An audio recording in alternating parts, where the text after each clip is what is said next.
Proverbs chapter 6, starting in verse 6. You may remember a couple of weeks ago we talked about the sluggard and what Proverbs says about the sluggard. Go to the ant, you sluggard. Consider its ways and be wise. It has no commander, no overseer or ruler, yet it stores its provisions in summer and gathers its food at harvest. How long will you lie there, you sluggard? When will you get up from your sleep?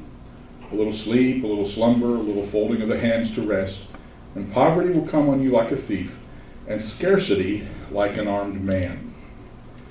Proverbs chapter 30. If I learn enough about these other animals that are mentioned in these verses, we'll probably, before we finish Proverbs, come back to Proverbs 30. But we just want to look today at verses 24 and 25.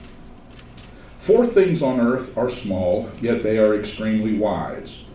Ants are creatures of little strength, yet they store up their food in the summer. So over these last few weeks, I've been doing studies on ants, learning more about ants than I ever thought I would want to know. These are the only 2 times in the Bible where ants are mentioned. But Solomon says, go to the ant, you sluggard, and learn, be wise. I would think whether we're a sluggard or not, it would be helpful to us to study the ant and what we can learn from that. So, you get online and you start looking around for things about ants, and you find some interesting things.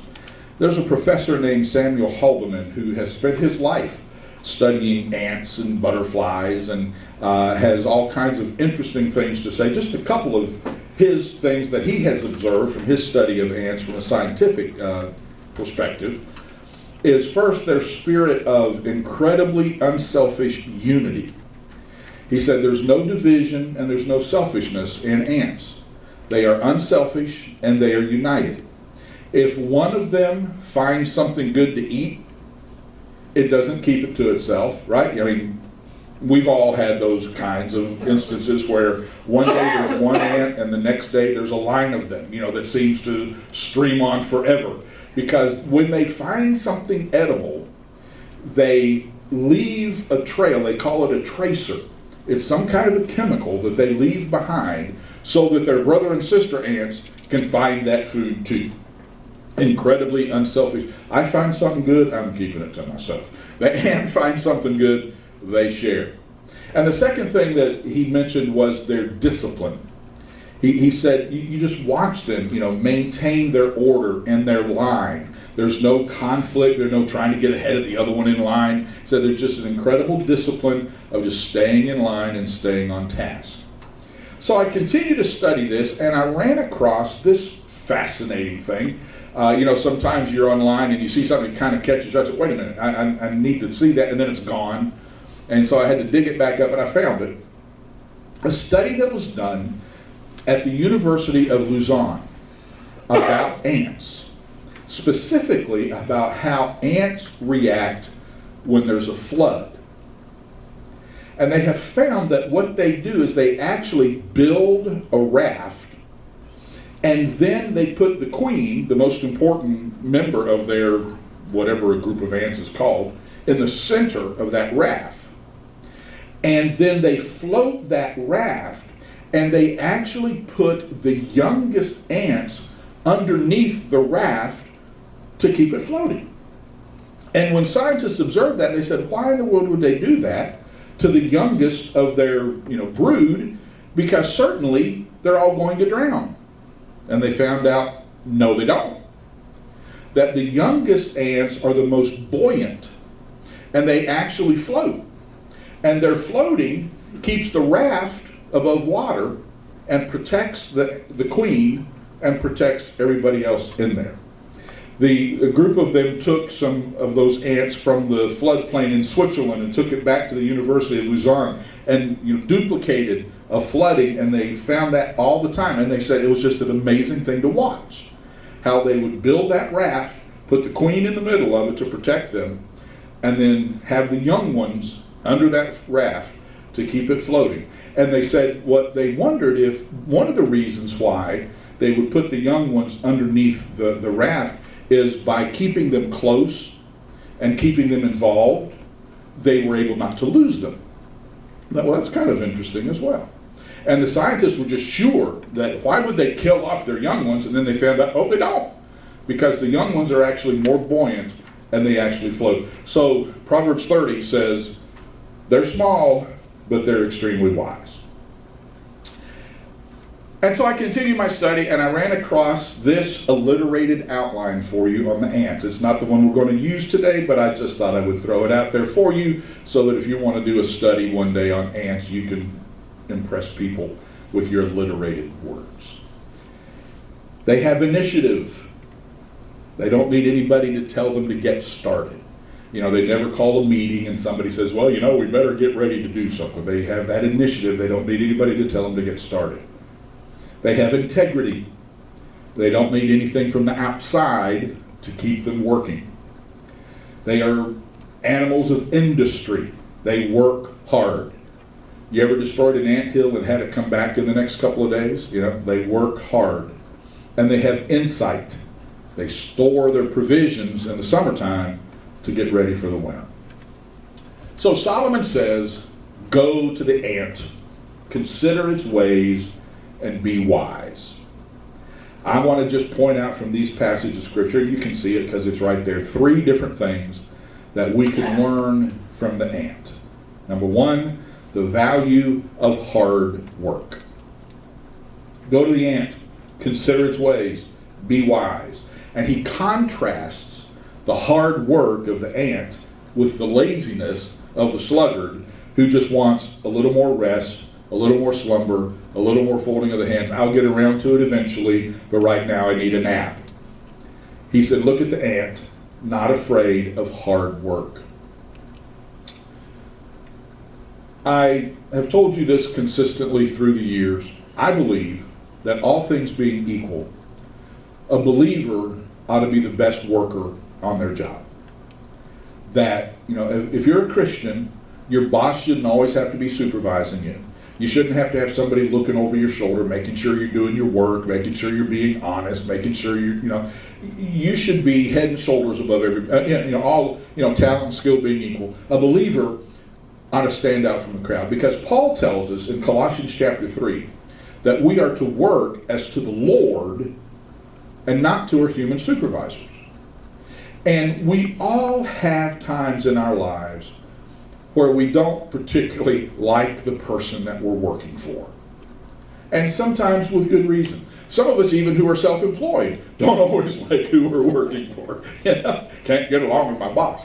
But Paul says the secret is doing your work to the Lord. That when you go to work, whenever it is that you go back to work, you're not working for your boss, you're not working for the company, you're working to glorify God. And if we could somehow remember that, it would help us work hard for His glory. The second thing Solomon tells us is the ants show us how to be self-motivated. They have no commander, they have no overseer, they have no ruler. They are self-motivated. They take the initiative themselves. They don't have to punch a time clock. There's no mama ant nagging them to get up out of bed and go to work. There's an incredible self-motivation about these ants. And it doesn't seem to matter how much you try to disturb that, they keep coming back. And as I was doing the preparation for today, I ran across this blog that a lady wrote about ants, and I just thought I would share it with you because it's kind of interesting, and she tells it better than I can.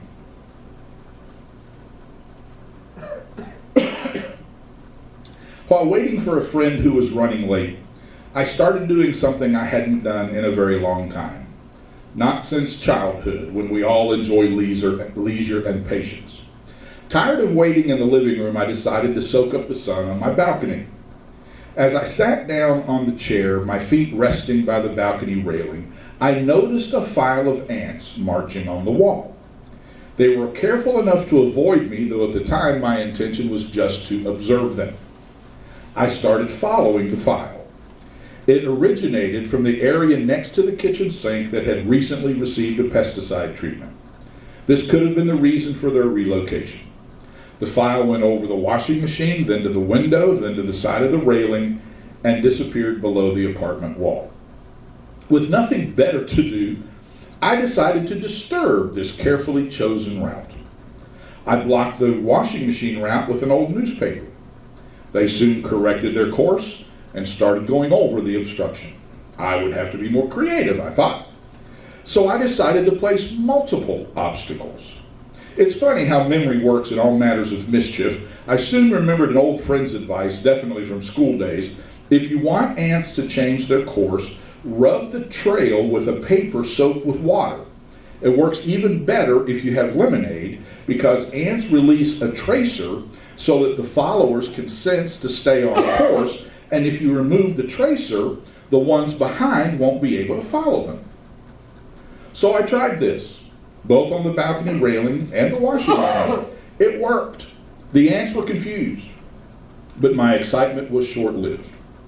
I soon realized that what I assumed as confusion was just the ants strategizing their next move. They settled for an alternate route, across the window by the washing machine, and then connecting back to the file on the railing. They're really smart, I thought. I tried to get more creative. I brought in my nephew's plaster cast, washing powder. I used a magnifying glass to focus sunlight on their route, even charmed them with some sugar and flour. Nothing worked. They always found an alternate route to lead them to their final destination. After trying several of my so-called creative obstacles, I accepted my defeat and started pondering my effort over the last half hour. I realized I was no match for the ants. They were more resourceful than me. I'd put a dozen obstacles in their way, some creative ones, but their tenacity and resourcefulness always won. They tackled all these problems head on without fear. Did they fear desperate and powerless? Many times, I think. Did they overcome each of those obstacles? Every time. Did they finally achieve their objective? Definitely, because they used their head and never gave up. But we do. So many times we feel lonely, desperate, powerless, and fragile, mostly due to our own self-created obstacles, even though we consider ourselves smarter than the ants. When my friend finally arrived, I left the realization that we are not like ants, and that's very sad. I decided I must try to be more like them when facing the obstacles in life. Now that's pretty good.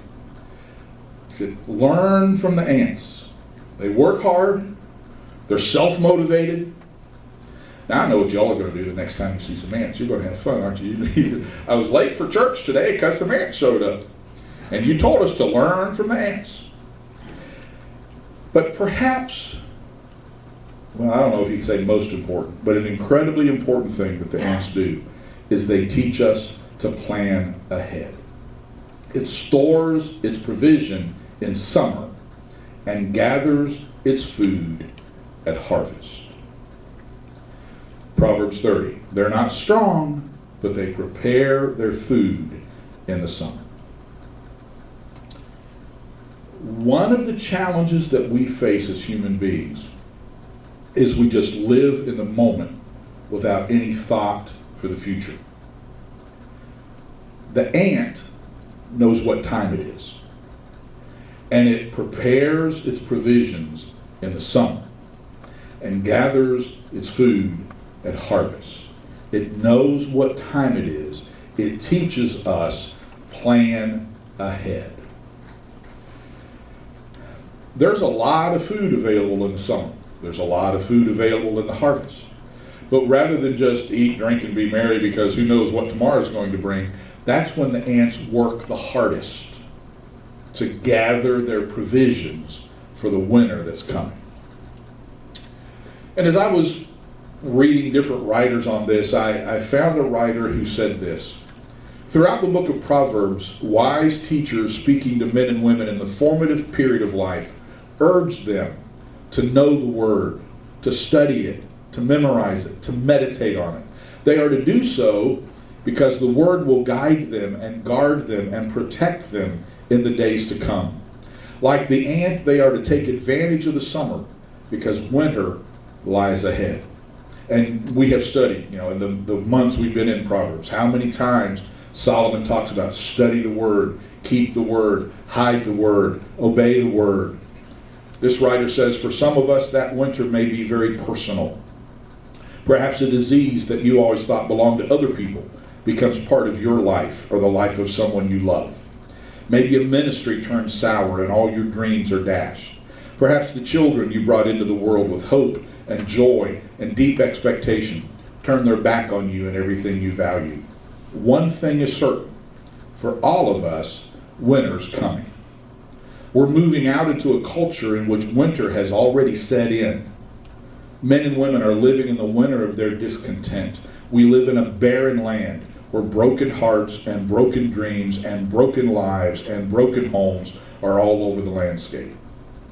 And then he says this, you will take into winter the provisions you stored up in the summer. If you've got the wisdom of the ant, you'll take advantage of the times. Though the ant has a little strength, it uses what strength it has to prepare for the future. Ants attend picnics, but they don't relax.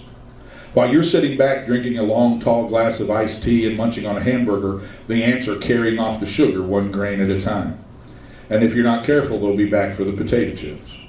They're always at it, working and straining and carrying the load. They know they must use the summer to prepare for the winter that is lying ahead. For your sake, you must be people of the Word. You must do theological reflection to understand the times, to understand where God is working. That takes effort. It demands everything you have in the summer of your life for winter's coming. And if you're not prepared, you'll find winter bleak and cold and spiritually dangerous. If you have the brains of an ant, you'll know what time it is. That's powerful. Because, winter's coming. Each of us, some of us have been in winter for a while. We all know the setbacks and the heartaches and the losses and the challenges of life. We face those. And what we have stored up in the summer is what we're going to take to the winter. Somebody sent me an email a while back that had been going through some difficult times, and they said, I'm so thankful for the teachings that we have received over the years to help prepare me for this. Yeah, that's what it is. And as I was thinking about this, I remembered Proverbs chapter 2, way back. Seems like 3 years ago when we were in Proverbs chapter 2, where he said, store up my commandments. And we talked about that because that word store up means to hoard. And I said to you then that the implication of that concept, store up his commands, is this. When you hear the word, when you read the word, you may not need today what that teaching is today. But there will come a time when you're going to need it. Store it up. Hoard it up. There's going to come a time when a scripture passage you read 3 months ago is going to be exactly what you need, and the Lord's going to bring it to your mind. There's going to be a time when that Sunday school lesson or that tape you listen to or that message you listen to is going to be exactly what you need, and you're going to say, wait a minute, I know that somewhere we had a teaching on that. Let me dig it up. Store up my commandments with you. Learn from the ant. Know what time it is. And store up God's word. Thy word have I hid in my heart. It's the same word. Stored up in my heart, that I might not sin against God. Prepare for the winter. Prepare for the times of challenge, the times of shortage, the times where you're not quite sure what to do next. Prepare for the winter. Store up God's word.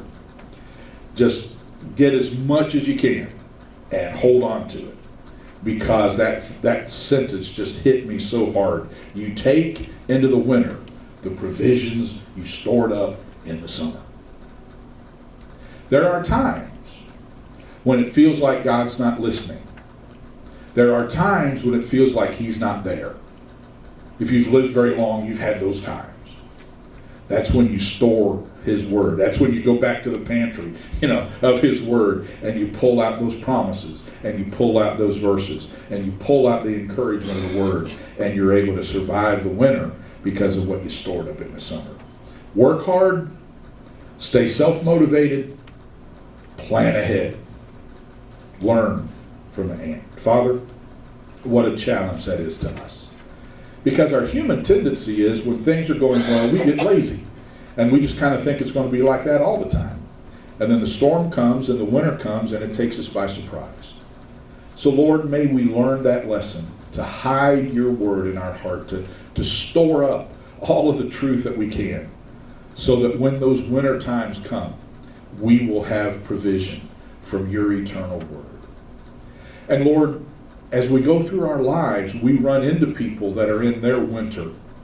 And maybe they didn't store anything up, but we can help them.